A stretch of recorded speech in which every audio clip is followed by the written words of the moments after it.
What's up, everybody? Soren Baker. And I'm Slink Johnson. And today we're here on the gray area. Slink got new shades, man. You know what I'm talking about, bitch?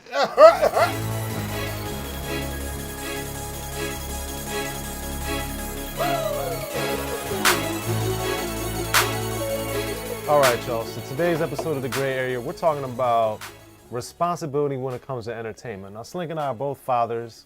We both love being fathers, love our children, taking care of them. But Slink and I both had recent experiences where we were kind of wondering, like, where's the responsibility lying and what are our kids getting exposed to? Because Slink and I know we try to, like, not censor, but just control what's coming in.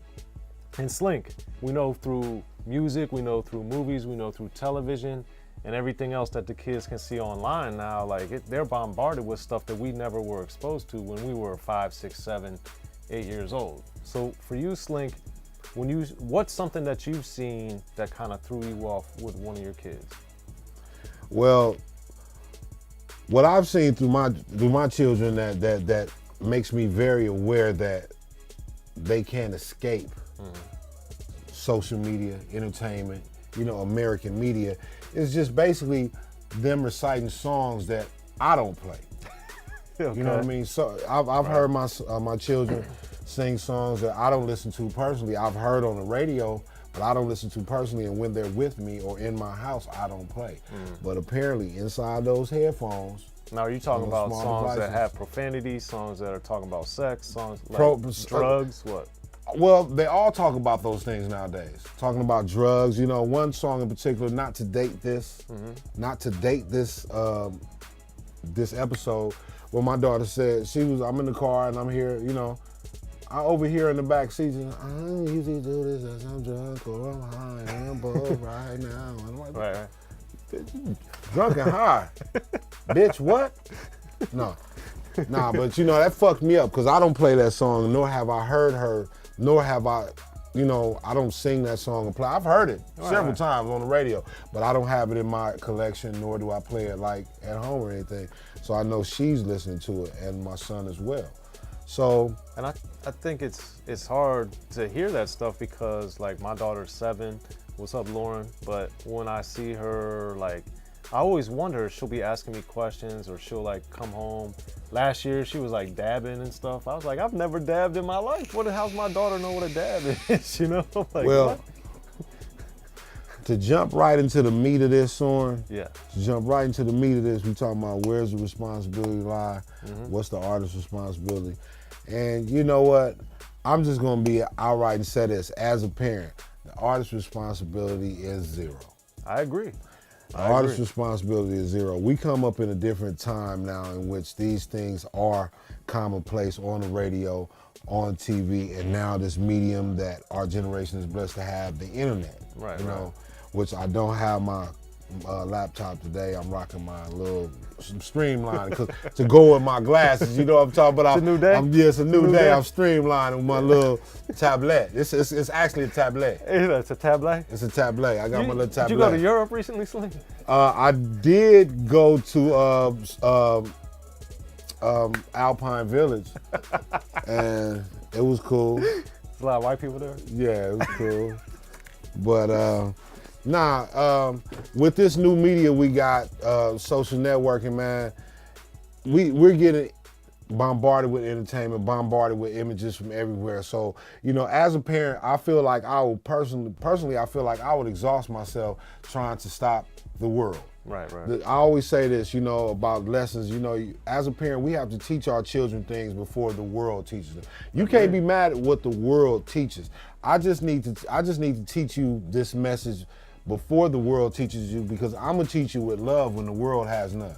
That's true. The world will give you this message, no love. This is, I don't want to sugarcoat shit, but I'm gonna put some love on it when I give it to you. And I think, to your point, it's important because when I was a little kid and I was like 10, 11 years old, hearing Schoolie D and soon thereafter Ice-T and Just Ice and Boogie Down Productions talking about, all the things that we hear now, but I was hearing them in a kind of not a watered down, but a less abrasive version. And then N.W.A. came out a few years later. By that time, I was blessed, and I am blessed, that my parents had instilled in me, the lessons of life to a large degree. Definitely. So when I was hearing that stuff, even though it was like things I didn't like see down my street.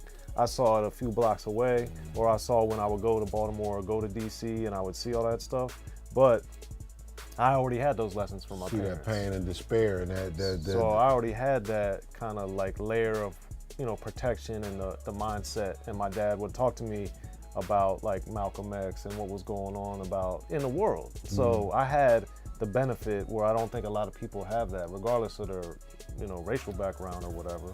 Again, see, this whole conversation can go from artist responsibility to just parenting, really, because you have your parents. You had your parents as a child. I'm very lucky. And I think, honestly, to take a sidebar from this, fellas, look here. There is no handbook to parenting. There is no handbook to fatherhood. However, I do believe the best thing you can do is just be there. If you just be there to talk to that little motherfucker, he gonna be all right. He gonna be all right. Just be there. Look, my nigga, you knew that bitch was crazy when you got with her.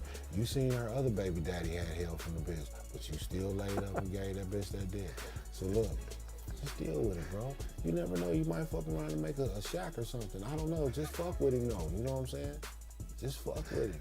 Because these little dudes out here crazy, these girls out here crazy, they put miles on themselves, their bodies trying to keep up with these boys. These boys is running around in leotards and plunging necklines and choker chains, and they popping Molly and Percocet. And they hear Future say, Percocet. Molly Percocet. But they don't know that Future is a grown-ass man that's running a business that knows how. He might like Molly Percocet, but he not fucked up as much as you hear that song. He not that fucked up. Right. They chasing a dream. You're chasing a dream. And it's a bad dream. And your daddy and your mama not telling you that this shit is not true, because guess what? Your mama and your daddy, they want Percocet. Molly Percocet. Yeah, they might have taken them. This is my hand right here. This is my pleading hand. I'm pleading with you. When you see this hand, like, nigga, you know what I'm saying? Look, can you zoom in on the hand one time, Daylan? Just make sure they get this hand. Like, cut away to this hand. Like, when I got my hand out, I'm asking for your understanding. Like, one time, cut. Nigga. You know what I'm saying? And these kids, though, they caught up with the imagery, man. And as a parent, I don't like it. I want to make sure that my children know what's real. But at the same time, as a fan of the music and the culture, I dig it. And I want my children to be able to enjoy it and dig it responsibly. Right. Hey, look here. I've been telling my kids ever since they were born, know the difference between reality and fiction. When Grand Theft Auto 5 came out, I didn't let my son play it. My youngest one, I didn't let him play it for a little while. I didn't. But once I did start letting him play it, I told him, man, look here, you're gonna see a lot of stuff on this game. Because I'm sure you have seen it he had seen it on YouTube, his friends talk about it. So he's seen it, but once I put it in his hand, I said, look, there's a lot of shit happening on this game that's fiction. Right. It's make-believe. It's a video game. It's a video game. It's not real. You cannot, in real life, son, you cannot run out and do some of these atrocious acts that this guy is doing and expect to live. You cannot get shot and respawn at the house, homie. It's not happening. You getting shot. You got shot 47 times and you're good. You're gonna die. Right. You're gonna die today. You're gonna die, my nigga. Don't do it. Yeah. So what you do, you just enjoy this video game, little simulated gunshot sounds and things like, you just enjoy all that, man. And you know what I do though? I took my oldest boy, I have yet to take my youngest boy, but I took my oldest boy on a couple occasions when he was younger to the gun range. You know what I'm saying? And you let him shoot? I let him shoot. I think that fathers should do that because you break that infatuation with that gun. When I was when little, you feel it, it's a different feeling. When you feel it, it's different. Yeah. And as a child, when I came up, I was infatuated with the guns, and unfortunately, my experience with guns. That's when you were with the Inglewood Carjackers? Yes, that's when I played left pistol for the Inglewood Carjackers. I was very proficient. However, I had to learn on my own. Right. You know what I'm saying? And I fucked a lot of my development up in the process, learning on my own, when I wish, hey, maybe if my dad would have took me and showed me this is a gun and showed me how to respect a gun's power, how to respect the idea of possessing a weapon, you know what I'm saying, and the responsibility involved, I probably would have been a little different coming up. You know what I mean? Well, that's why we're blessed to be in our children's lives, and if you guys got kids out there, man, make sure you take care of them, because I know you don't like him. parents. I know you don't like him that much. I know. Come on. It's cool. Let's just be honest. I know you don't really like the motherfuckers that much. The little nigga, he's soft. You wondering where he got that shit from. Don't trip. Just stick with him, homie. He gonna be good later. He gonna be good. But if you don't fuck with him, he gonna be a big old bag of sugar, my nigga. So you make sure you fuck with that boy. Yeah, he a little soft right now. Let the kid be a kid. That's another thing I Let want him to talk grow about. into life. Let him grow into life. You know, that's another thing I want man. to say. I don't know how, I'm sure Daylan gonna cut it where he's gonna fit the time. However, let your kid be a kid. Parents. No, it's not the artist's responsibility. I'm not finna knock on Future door and tell him don't sing that song. That man singing that song to feed his kids. I can't be mad at that. All I can do is teach my own fucking children the difference between reality and fiction. Son, baby, don't go do that shit. You know what I'm saying? Teach these kids how to have fun responsibly. Show them examples. That's the thing about children, man. Yeah, children, they really watch. Children, you need to show them examples. Instead of just telling a nigga, don't do this, don't do this, tell a nigga why. I know for myself, as a young man, I needed to know why. Why? Why you say don't do that? That's my daughter's favorite question. Why, Daddy? Why is that? What does that mean? Back to the beginning, it's not the artist's responsibility. It's yours. It's yours. Tila Rock said it. It's yours. It's yours. You monitor what's coming in your house. And even if you can't stop it all, at least monitor it so you be able to, you know. Talk to your kids, man. As it comes in, you talk to them. As it comes in, like, yeah, you heard that song? Yeah, booty, booty, booty, booty, rocking everywhere. That one old right there, but you know, it's just. We know you like Bubba Sparks. I like Bubba. I heard him on the radio. It's just Bubba's moment. Shout out Bubba Sparks. Where you at, pimp? Holla at your boy. Last time I seen something on him, he had lost a lot of weight and got married to a bad white lady or something. Shout out Bubba Sparks, man. My nigga. And hit us in the comment section, y'all, for the gray area. And hit us up on social media, man. Soren Baker. And I'm Slink Johnson, the most ignorant man alive, with some nice ass sunglasses. I'm out here stunting on you bitches. You got them frames. When I got these frames on, bitch, don't say nothing to me. I'm too much. I'm too much for you hoes. Be like, call my name, call my name. Call my name, say it. Slink. All right, y'all, it's the gray area.